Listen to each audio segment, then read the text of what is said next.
and Theresa's Race by Ronnie Peltzman, illustrated by John Nez, based on the Aesop's fable, The Hare and the Tortoise. And a shout out to Sharon Karnek and her family.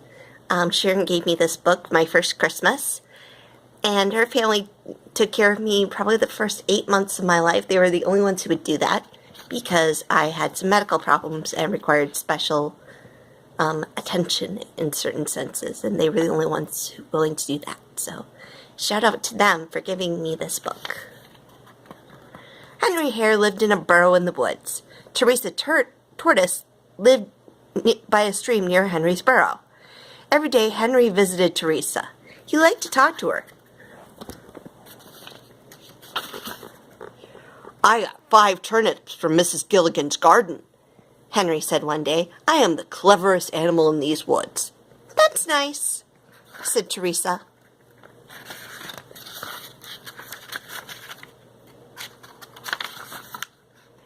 Another day, Henry saw his reflection in the stream.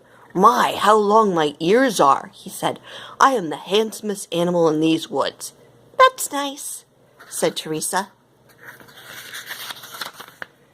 One day, Henry said, "Mrs. Gilligan tried to catch me this morning, but I ran away. I am the fastest animal in these woods." But Theresa did not say "that's nice." She was tired of Henry's boasting. "You may run fast," she said, "but I can beat you in a race." Henry laughed. "I have long, springy legs," he said. "You have short, stubby legs. I run fast. You walk slowly. I can win any race with you." "All right," said Theresa. "Tomorrow we will race from here to Mrs. Gilligan's garden. We will see who gets there first."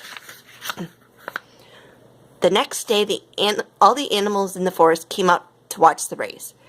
Everyone thought Henry would win. Only old Samuel Owl thought differently. "Fast is not always best," he said. "Go!" shouted the animals, and the race began. Henry ran fast on his long, springy legs. Theresa walked slowly on her short, stubby legs. All the animals cheered, "Faster, Theresa, faster!" they called. But soon Henry was out of sight. Henry ran through the woods and into the clearing. He ran down the road and past the apple orchard. "I am almost there," he said to himself. "Theresa will not catch up for hours. I can take a rest." He stretched out behind a hedge and fell fast asleep. Meanwhile, Theresa kept walking. She walked slowly through the woods and into the clearing. She walked slowly down the road and past the apple orchard. She walked slowly past the hedge and right up to Mrs. Gilligan's garden. Henry was not there. He was still fast asleep.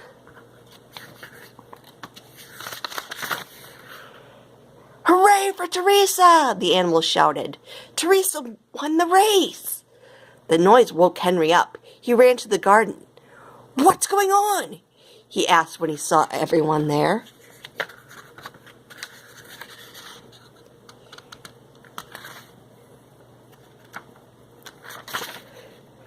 "Theresa won," the animals said. "Theresa got here first." "How could that be?" asked Henry. "I run so fast and Theresa walked so slowly." "You may run fast," said Theresa, "but you stopped before you were finished. I may walk slowly, but I did not stop until I got here." "You see," said old Samuel Owl, "fast is not always best. Sometimes slow and steady wins the race." The end.